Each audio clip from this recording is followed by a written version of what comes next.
आप सभी लोगों का स्वागत है आपके अपने परिवार फ्यूचर ऑनलाइन क्लासेस सोनपुर में। आज हम इस वीडियो में आप सभी लोगों को बिहार डीएलएड एंट्रेंस एग्जाम 2025 की तैयारी के लिए साइंस का प्रैक्टिस सेट 1 लेकर आया हूं, जिसमें हम महत्वपूर्ण प्रश्न आपको कराने वाले हैं, जो कि आपका टॉप 20 प्रश्न रहने वाला है। क्योंकि आपके एग्जाम में भी जो है 20 प्रश्न पूछे आते हैं, जहां से आपके फिजिक्स, केमिस्ट्री और बायो मिक्सअप होते हैं। तो उसी तरह के आपके जो है प्रैक्टिस सेशन कराने वाला हूं। आप सभी लोगों से निवेदन है कि वीडियो को लाइक, शेयर एंड सब्सक्राइब जरूर करेंगे। साथ ही साथ चैनल पर नए होंगे तो चैनल को शेयर भी करेंगे। मैं आपको बताना चाहूंगा, यहाँ जितने भी आपको प्रश्न कराए जाएंगे वो सारे प्रश्न जो है आपके इंपॉर्टेंट है और किसी न किसी एग्जाम में पूछे गए हुए हैं। और यह प्रश्न आपके केवल डीएलएड के लिए नहीं बल्कि अदर कॉम्पिटिटिव एग्जामों के लिए भी जो है काफी महत्वपूर्ण रहने वाला है। तो आप सभी लोग जो है जरूर वीडियो को लाइक कीजिएगा और कमेंट करके जरूर बताइएगा कि आपके जो है मार्क्स कितने आ रहे हैं। मैं आपको बताना चाहूंगा, अभी मैं जो क्लास दे रहा हूं ये आपको रिकॉर्डेड फॉर्म में मिलेंगे मॉर्निंग के टाइम, लेकिन समय बदलता है और साथ ही साथ जो कुछ टेक्निकल इशू है उसको सॉल्व करने के बाद मैं बहुत जल्द आप सभी लोगों के बीच लाइव भी आऊंगा, जहां पर आपको हम आपस में मिलकर सारे क्वेश्चन को सॉल्व करेंगे और एग्जाम की तैयारी भी बेहतर तरीके से करेंगे। तो चलते हैं प्रश्न के ऊपर। आप देख सकते हैं साइंस टॉप 20 प्रश्न यहाँ पर है। बेहतर तैयारी करने के लिए आप हमसे जुड़ सकते हैं और ये हमारा सेट नंबर 1 है। और यहाँ पर देखिएगा तो ये पहला प्रश्न आपको यहाँ पर दिख रहा होगा। ये पहला प्रश्न आपका बोल रहा है, जो कि काफी इंपॉर्टेंट है, आपको एग्जाम में पूछा हुआ है। समझ गए? यहाँ पर ध्यान दीजिएगा कि प्लास्टर ऑफ पेरिस का रासायनिक सूत्र क्या होता है। यहाँ पर आपको प्रश्न क्या है, प्लास्टर ऑफ पेरिस का रासायनिक सूत्र क्या होता है। यहाँ पर ऑप्शन देखिएगा CaSO4 2H2O, फिर यहाँ पर है CaSO4 H2O, K2SO4। 1 मिनट, थोड़ी सी लाइट की प्रॉब्लम आ रही है। चलिए यहाँ पर ध्यान दीजिएगा, ऑप्शन में K2SO4 2H2O, फिर है यहाँ पर CaSO4 H2O। आपको बताना है कि जो ये आपका प्लास्टर ऑफ पेरिस है इसका रासायनिक सूत्र क्या होता है। मैं आपको बताना चाहूंगा, प्लास्टर ऑफ पेरिस जो है एक प्रकार का जो है सफेद जो है जिप्सम है, जिसमें पानी मिलाने के कुछ समय बाद छोड़ देने के बाद वह कठोर जो है रूप ले लेता है। जैसे कि आप चूना पत्थर देखते हैं उसी प्रकार जो है ये आपका होता है। और अगर हम इसकी बात कर ले, रासायनिक सूत्र की बात कर ले, रासायनिक नाम की बात कर ले, तो रासायनिक नाम की बात करेंगे तो कैल्शियम सल्फेट हाइड्रो आपका जो है मतलब कि हेमीहाइड्रेट, समझ ना, हेमीहाइड्रेट इसका कैल्शियम आपका जो है सल्फेट हेमीहाइड्रेट इसका जो है रासायनिक नाम होता है। और वहीं पर हम बात कर ले इसका प्लास्टर ऑफ पेरिस का रासायनिक सूत्र की बात कर ले तो ये आपका होता है CaSO4 H2O। ये ऑप्शन देख रहे हैं CaSO4 H2O, ये इसका जो है आपका रासायनिक क्या होता है, आपका सूत्र होता है। याद रखिएगा, बहुत इंपॉर्टेंट है, समझना। और रासायनिक नाम की बात करेगा तो क्या बोलिएगा, कैल्शियम सल्फेट बोलिएगा हेमीहाइड्रेट, कैल्शियम सल्फेट हेमीहाइड्रेट इसका आपका रासायनिक नाम होता है और रासायनिक सूत्र आपका CaSO4 H2O। क्लियर है जी? हाँ, चलिए अगले प्रश्न की हम बात करते हैं। तो अगला प्रश्न यहाँ पर आपका है कि निम्न में से कौन सा रक्त के थक्का जमने में मदद करता है। बताइए कौन सा रक्त के थक्का जमने में मदद करता है। ऑप्शन यहाँ पर देखिएगा, लाल रक्त कणिकाएं, प्लेटलेट्स, श्वेत रक्त कणिकाएं और हीमोग्लोबिन। समझ गए ना? तो मुझे बताइएगा कि रक्त को थक्का जमने में मदद कौन करता है। तो वो जो है आपका प्लेटलेट्स होता है। यहां पर ऑप्शन आपका हो जाएगा बी नंबर सही, यानी प्लेटलेट्स जो है आपको रक्त के थक्का बनने में क्या करता है, मदद करता है। साथ ही साथ यहाँ पर रक्त की बात हुआ है, रक्त का मतलब क्या होता है, ब्लड होता है। और हम सभी लोग जानेंगे कि ब्लड का जो है पीएच मान कितना होता है, तो इसका जो है 7.4 होता है पीएच मान। साथ ही साथ मैं आपको बताना चाहूंगा, रक्त जो होता है महिला में कितना पाया जाता है और जो है पुरुष में कितना पाया जाता है। पुरुष में जो है कितना पाया जाता है ये भी जान लीजिए। तो महिला में 4 से जो है 5 लीटर पाया जाता है और पुरुष में 5 से जो है 6 लीटर पाया जाता है। समझ गए? ये जो है रक्त की मात्रा हमारे शरीर में पाई जाती है। अब जो है हम आगे बढ़ते हैं और यहाँ पर आपका तीसरा नंबर प्रश्न है कि निम्नलिखित गैसों में से कौन सी गैस जो है बायोगैस संयंत्र में उत्पन्न नहीं होती है।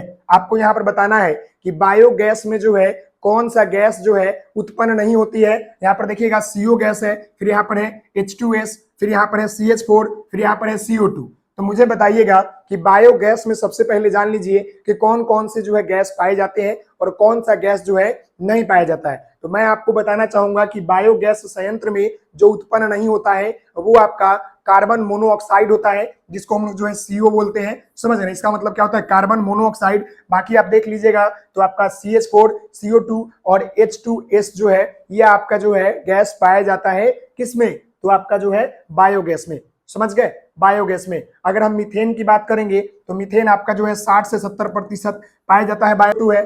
फिर आपका जो है H2S4 है, मतलब कि H2S है, ये गैस जो है आपका पाया जाता है। चलिए आगे बढ़ते हैं।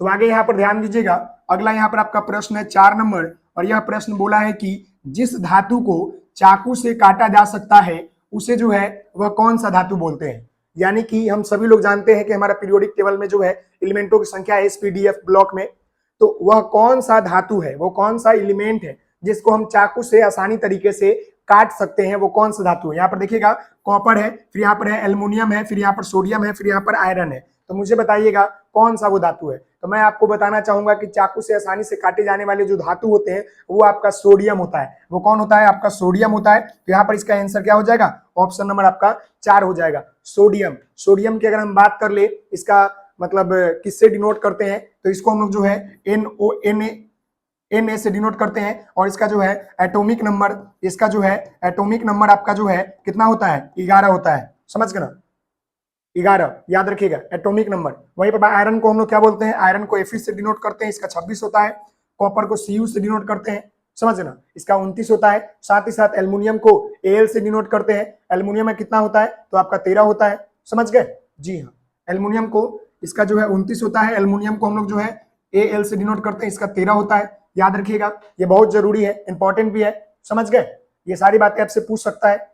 आगे बढ़ते हैं, अगले प्रश्न की बात करेंगे। तो अगला प्रश्न यहाँ पर 5 नंबर, जो कि काफी इंपॉर्टेंट प्रश्न है, बार बार एग्जाम में आपको देखने को मिलता है कि निर्वात में प्रकाश का वेग जो है कितना होता है। यहाँ पर जो है आपको निर्वात में पूछा है कि निर्वात में प्रकाश का वेग जो है कितना होता है। यहाँ पर ऑप्शन देखिएगा, 3 गुने 10 के पावर 8 मीटर प्रति सेकंड, 2 गुने 10 के पावर 8 मीटर प्रति सेकंड, 3 गुने 10 के पावर 7 मीटर प्रति सेकंड, फिर यहाँ पर जो है 3 गुने 10 के पावर 6। तो मैं आपको बताना चाहूंगा कि निर्वात में प्रकाश का वेग जो होता है वो आपका कितना होता है, 3 गुने 10 के पावर 8 मीटर प्रति सेकंड। तो इस प्रश्न का उत्तर कितना हो जाएगा, ऑप्शन नंबर आपका 1 हो जाएगा, ऑप्शन नंबर आपका 1 हो जाएगा। अगले प्रश्न की हम बात करते हैं। तो यहाँ पर ध्यान दीजिएगा, अगला प्रश्न ये भी काफी इंपॉर्टेंट प्रश्न है, बार बार एग्जामों में पूछा जाता है।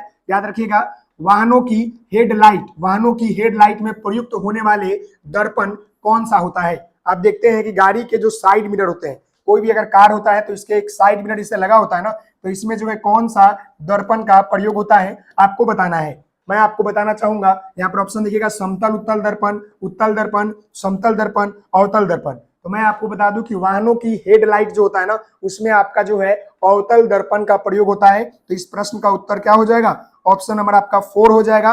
और यहाँ से एक और पूछता है कि दाढ़ी बनाने के लिए जो हम मिरर का प्रयोग करते हैं उसमें भी कौन सा दर्पण लगा होता है, तो उसमें भी आपका अवतल दर्पण लगा होता है। क्लियर है, अवतल दर्पण लगा होता है। इस प्रश्न का ऑप्शन आपका 4 करेक्ट है। चलिए अगले प्रश्न की हम बात करते हैं। तो अगला प्रश्न यहाँ पर आपका 7 नंबर है, और यह प्रश्न आपका बोल रहा है कि निम्नलिखित तत्वों में किसका परमाणु द्रव्यमान सबसे कम है।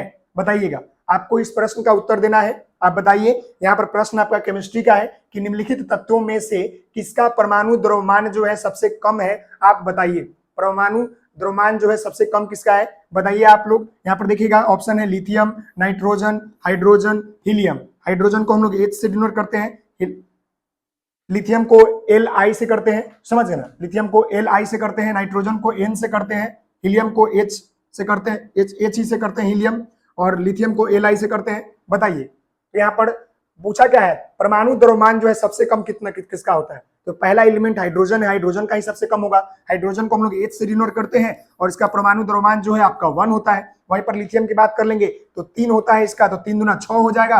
नाइट्रोजन का 7 होता है, तो 7 दूना 14, 1 15 हो जाएगा।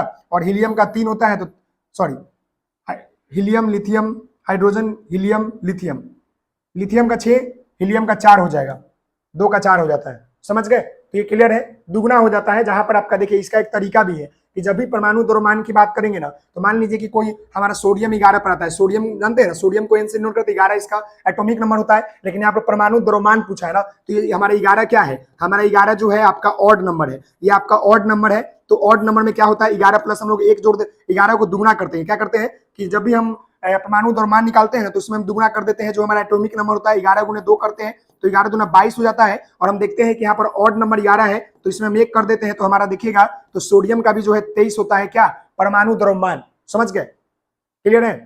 एटॉमिक मास, एटॉमिक नंबर दोनों अलग अलग होता है, क्लियर है। याद रखिएगा लिथियम का 6 होता है, नाइट्रोजन का 15 होता है, हाइड्रोजन का 1 होता है, हीलियम का 4 होता है, और सोडियम का पूछेगा तो 23 होता है। क्यों, मैंने आपको बता दिया ना, क्योंकि 11 ऑड नंबर है और 11 गुने 2 करेंगे हम जब भी एटॉमिक मास निकालते हैं, तो परमाणु द्रव्यमान निकालने के लिए 2 से गुना दुगना कर देते हैं। अगर हाइड्रोजन है तो हाइड्रोजन का 1 ही होता है।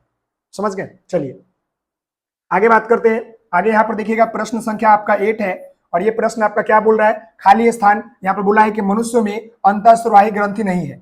आपको बताना है कि वह कौन सा ग्रंथि जो है अंतःस्रावी ग्रंथि नहीं है। यहाँ पर ऑप्शन देखिएगा, पीयूष ग्रंथि, शीर्षक ग्रंथि, अधिकृत ग्रंथि और यकृत। तो यहाँ पर इसका आंसर क्या हो जाएगा, ऑप्शन नंबर आपका 4 हो जाएगा। 8 का ऑप्शन 4 हो जाएगा। यकृत जो है मनुष्य में अंतःस्रावी ग्रंथि नहीं है, तो इसका क्या हो जाएगा, ऑप्शन 4। अगर यहां से प्रश्न पूछता है कि मास्टर ग्रंथि किसे कहते हैं, तो क्या बोलेगा, पिट्यूटरी ग्रंथि को मास्टर ग्रंथि पूछता है ना, मास्टर जो है आपका ग्रंथि पूछेगा तो क्या बोलेगा कि पिट्यूटरी ग्रंथि को कहते हैं मास्टर ग्रंथि। समझना, पिट्यूटरी ग्रंथि को जो है मास्टर ग्रंथि कहते हैं। यहां से भी प्रश्न बनता है, याद रखिएगा। चलिए अगले प्रश्न की हम बात करते हैं। तो अगला प्रश्न यहाँ पर आपका जो है 9 नंबर है, और यह प्रश्न आपका क्या बोल रहा है, देखिए विद्युत आवेश का एसआई इकाई क्या होता है। यहाँ पर देखिएगा ओम है, फिर यहाँ पर वोल्ट है, फिर यहाँ पर एम्पियर है, फिर यहाँ पर आपका कूलम है। तो बताइए विद्युत आवेश का जो है आपका क्या होगा, एसआई इकाई। एसआई इकाई से भी प्रश्न पूछता है, फिजिक्स का महत्वपूर्ण टॉपिक है, एग्जाम में बार बार पूछे जाते हैं, बहुत तरह के होते हैं, लेकिन यहाँ से आपको एक प्रश्न देखने को मिलता है। यहाँ पर सबसे पहले विद्युत आवेश का मतलब समझ लीजिएगा, इसको हम लोग जो है इलेक्ट्रिक चार्ज बोलते हैं। क्या बोलते हैं, इसको हम लोग जो है इलेक्ट्रिक चार्ज बोलते हैं। और इलेक्ट्रिक चार्ज को हम लोग जो है किसमें, मतलब इसका एसआई मात्रा क्या होता है, तो इसका एसआई मात्रा में आपका कूलम होता है। क्या होता है, आपका कूलम होता है। समझ गए।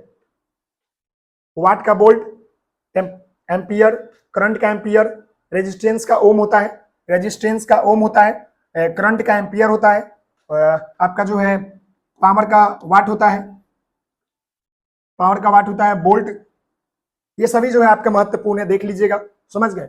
विद्युत आवेश का ऐसे मात्रक कूलम होता है, क्लियर है। चलिए आगे बढ़ते हैं। अगला प्रश्न यहाँ पर देखिएगा, तो अगला प्रश्न यहाँ पर आपका 10 नंबर है। इस प्रश्न को पढ़िए और इस प्रश्न का उत्तर देने का प्रयास कीजिए आप लोग। यहाँ ध्यान दीजिएगा, इनमें से कौन सी नोबल गैस नहीं है।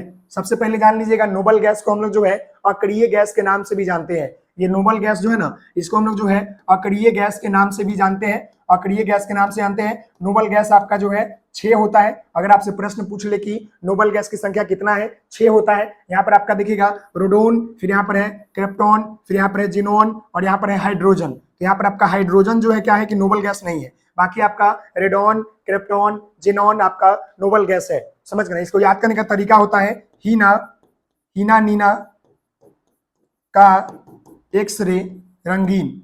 समझना, यानी कि यहाँ पर देखिएगा हीलियम, नियोन, आर्गन, क्रेप्टन, जेनन, इस तरह करके होता है। हीना नीना का एक्सरे रंगीन कर आप याद कर सकते हैं। 6 होता है नोबल गैस, कहीं कहीं आपको 7 भी देखने को मिलता है, लेकिन मुख्य तौर पर आपके 6 होते हैं। चलिए आगे बात करते हैं। यहाँ पर ध्यान दीजिएगा, 11 नंबर प्रश्न है, और ये बोला गया है प्रकाश संश्लेषण के दौरान बने उत्पाद कौन से होते हैं। प्रकाश संश्लेषण जो होता है, सनलाइट जब पड़ती है पौधों के भागों में, तो वो अपना भोजन तैयार करता है प्रकाश संश्लेषण के माध्यम से। तो उस समय आपसे पूछा है कि प्रकाश संश्लेषण के दौरान बने उत्पाद कौन से होते हैं। यहाँ पर है ग्लूकोज, जल और ऑक्सीजन, ग्लूकोज और ऑक्सीजन, स्टार्च और ऑक्सीजन, स्टार्च, जल और ऑक्सीजन। जो पौधे होते हैं ना, प्रकाश संश्लेषण के माध्यम से उत्पाद जो करते हैं वो क्या करते हैं, ग्लूकोज करते हैं, जल करते हैं और ऑक्सीजन करते हैं। तो इस प्रश्न का उत्तर क्या हो जाएगा, ऑप्शन नंबर आपका 1 हो जाएगा। ऑप्शन नंबर आपका क्या हो जाएगा, 1 हो जाएगा। क्लियर है। चलिए आगे बढ़ते हैं और अगले प्रश्न की बात करते हैं। तो अगला प्रश्न यहाँ पर आपका 12 नंबर है। इस प्रश्न का ध्यान से पढ़िए और इसका उत्तर देने का प्रयास कीजिए। तो यहाँ पर ध्यान दीजिएगा, मानव हृदय के 2 ऊपरी कक्षों को कहा जाता है। सबसे पहले तो जान लीजिए कि मानव हृदय के जो कच होते हैं, कितने होते हैं। तो मानव हृदय में कितने कच होते हैं, ये बात याद रखिएगा। हम यहाँ पर बात कर रहे हैं मानव हृदयों की, हृदय की कच की बात कर रहे हैं, तो आपका इसमें 4 होता है। और जो ऊपरी वाले कच होते हैं ना, तो इसमें पूछा है कि उसको क्या कहा जाता है। यहाँ देखिएगा, दिल का ऊपरी हिस्सा आलीद, निलय और दिल का ऊपरी बाएं वाला भाग। तो मैं आपको बता दूं कि मानव चेंबर जो होते हैं 4 होते हैं, और जो आपका हृदय का ऊपरी वाले भाग होता है ना, उसको हम लोग अलीद कहते हैं, आलिंद कहते हैं, सॉरी आलिंद कहते हैं। तो इस प्रश्न का उत्तर आपका क्या हो जाएगा, ऑप्शन नंबर यहाँ पर 2 हो जाएगा, याद रखिएगा। चलिए अगले प्रश्न की हम बात करते हैं। तो अगला प्रश्न यहाँ पर आपका 13 नंबर है, और यह प्रश्न आपका बोल रहा है कि 1 मिनट, लाइट का थोड़ा इश्यू आ रहा है बाबू। चलिए यहाँ पर ध्यान दीजिएगा, ये 13 नंबर प्रश्न आपका बोल रहा है कि बल के समीकरण में F किसके बराबर होता है। बल का मतलब आपका होता है फोर्स, हम सभी लोग जानते हैं फोर्स को हम लोग जो है न्यूटन में नापते हैं, समझ गए ना। फोर्स के न्यूटन ने थर्ड लॉ ऑफ, यहाँ पर बल का नियम देख लीजिए, बल के समीकरण को F किसके बराबर होता है। ये फोर्स बराबर, फोर्स का ऐसे मात्रक न्यूटन होता है, और फोर्स जो होता है F बराबर ये क्या होता है, फोर्स का फॉर्मूला क्या होता है, m into X, M into A, यानी मास इंटू एक्सेलरेशन। क्या होता है, मास इंटू आपका एक्सेलरेशन।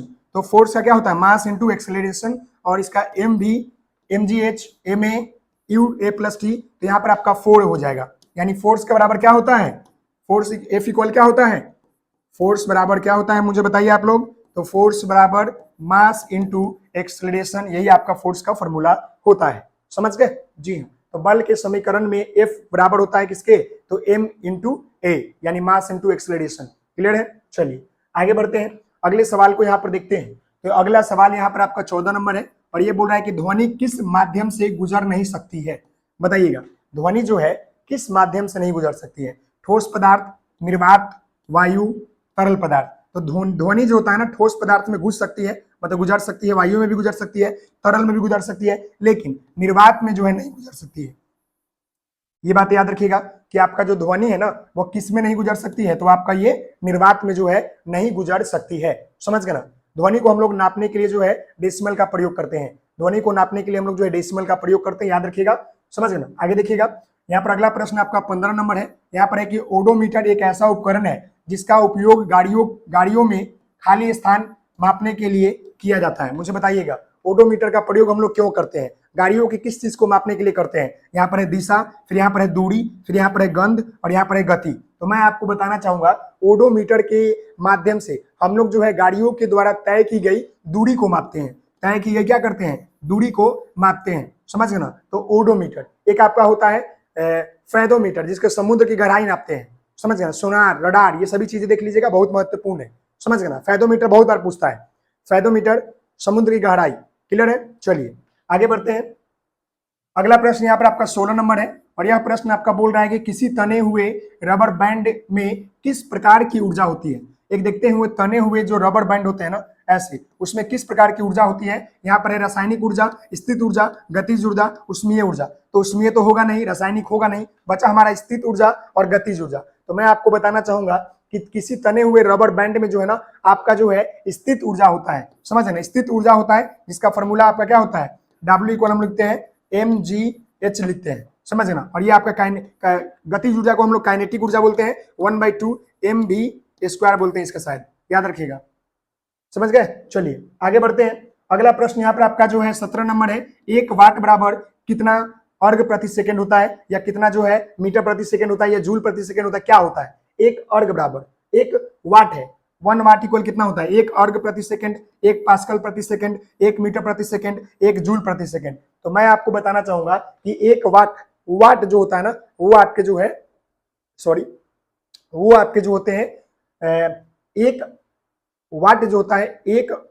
जो है आपका जूल प्रति सेकंड बराबर होता है। तो इसका आंसर क्या हो जाएगा, ऑप्शन नंबर आपका 4 हो जाएगा।